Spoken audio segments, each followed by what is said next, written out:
Charity Commission logo. Case report. World Mission Agency, Winners Chapel International, 1134421. About the charity. World Mission Agency, Winners Chapel International, WMAWCI, registered charity 1134421, is a Christian charity based in London with churches across the UK. The charity holds weekly services, runs a Sunday school for children and young adults, delivers community-based events and provides grants. Why the Commission got involved? Concerns were raised with us about the charity by an investigative journalist, who pointed to potential financial irregularities and potential concerns about the protection of vulnerable beneficiaries. The concerns revolved around allegations of the transfer of large sums of the charity's funds to its sister organization in Nigeria, the conduct of the charity's founder, a pastor based in Nigeria, who was caught on camera slapping a woman accused of being a witch across the face in front of a congregation. At the time, the pastor was facing police action in Nigeria.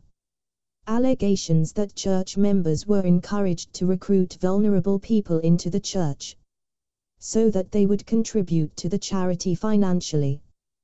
Conflicts of interest leading to individuals benefiting privately from the charity.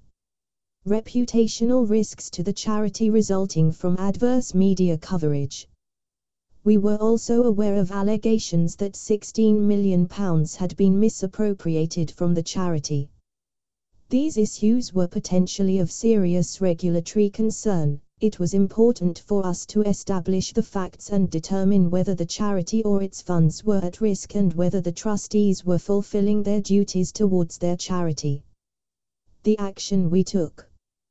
We assessed the charity, including by examining the charity's accounts, carrying out a books and records check and meeting with the trustees to put our concerns to them.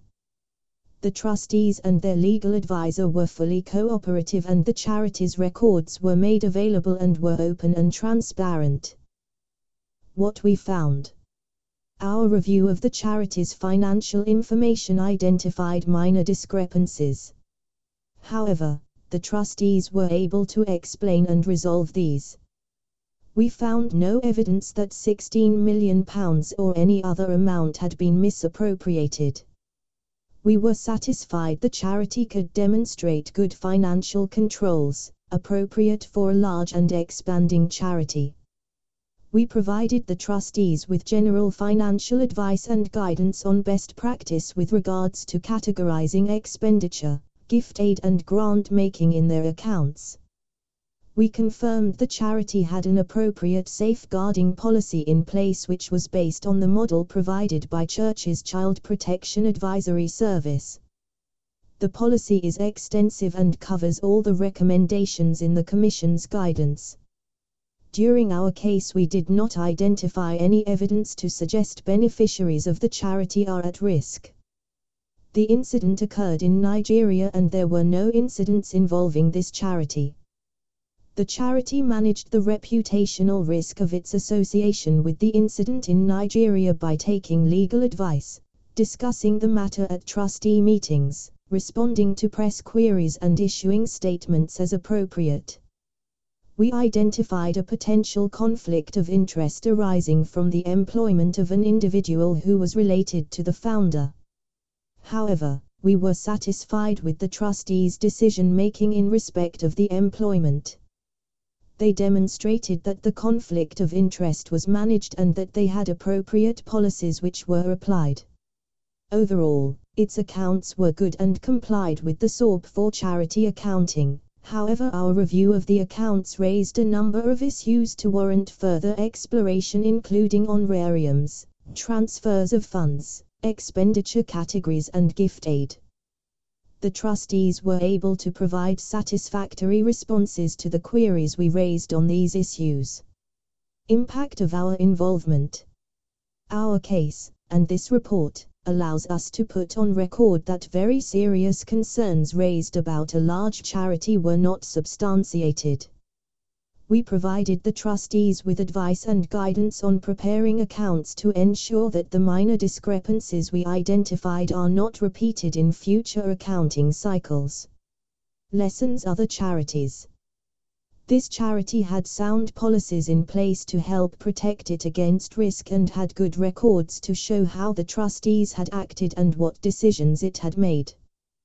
This put the trustees in a good position to respond with confidence to serious allegations and to cooperate with our enquiries. We expect this of all charities. Charities working with vulnerable people must have appropriate safeguarding policies and procedures in place. The trustees must ensure these procedures are being followed. See our guidance on safeguarding children and young people. Trustees must put in place robust internal financial controls.